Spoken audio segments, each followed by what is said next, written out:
Which country did the worst or did the best on managing the COVID crisis and why?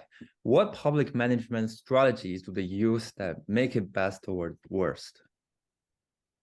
Thanks, Tim, for that question. I think a lot of studies are being conducted as we speak on COVID responses, so the comparative studies, right? And some focus more on, let's say, the healthcare systems and how the healthcare systems in the hospitals and so on responded, and others focus more on issues related to my expertise, administrative capacity, public leadership, crisis management, and so on.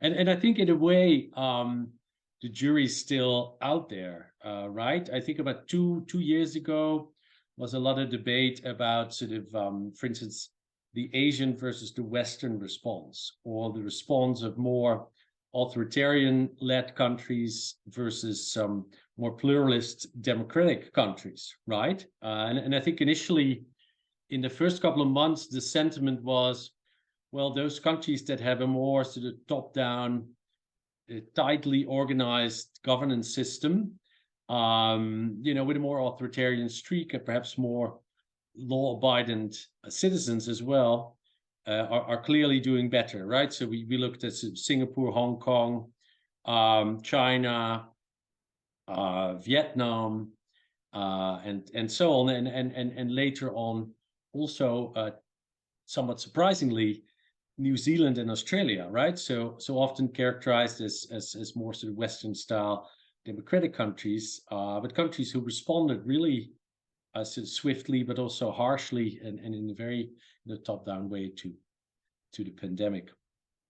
I think as the sort of pandemic unfolded, right, and it became much more than a healthcare crisis, but also kind of a societal, sociological, ethical, a governance crisis that lasted for more than 2 years.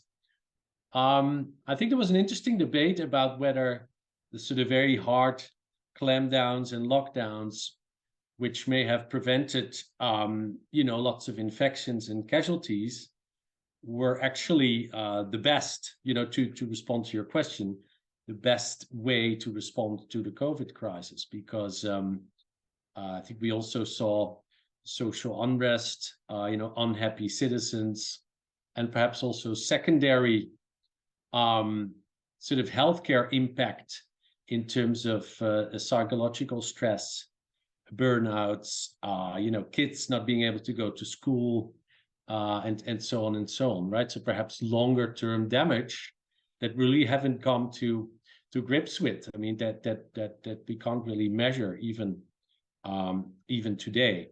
So it's an interesting question. It's hard to answer in a way. I think it's quite clear that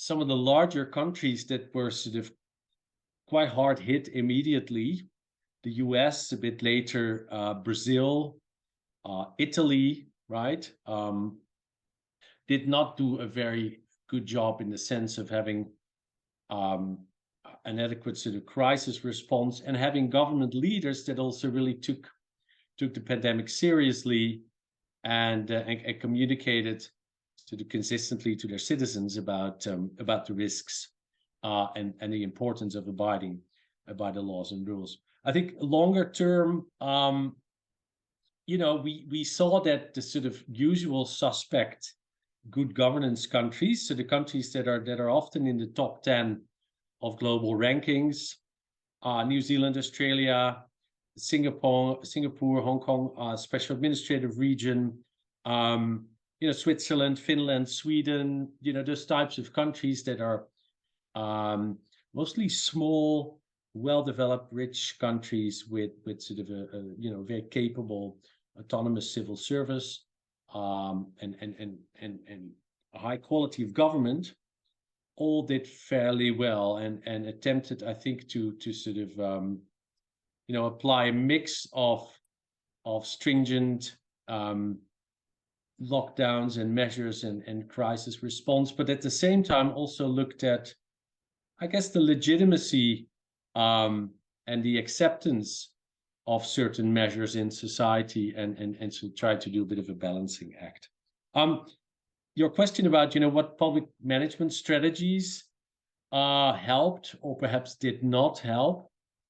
I think overall, I would say that countries with a sort of high quality, but also autonomous, competent civil service did relatively well, right? So of course, there's political leaders who have to make sort of the big decisions, sometimes painful decisions also, but then all the implementation rests with, the ministries, the municipalities, hospital directors, leaders at universities and schools, right? So essentially those kind of public managers, public leaders out there who actually have to implement and realize politically enforced decision making. So I would say also as a more general point, I think those countries that show consistent, continued, sustained good governance all have a very adequate bureaucratic apparatus.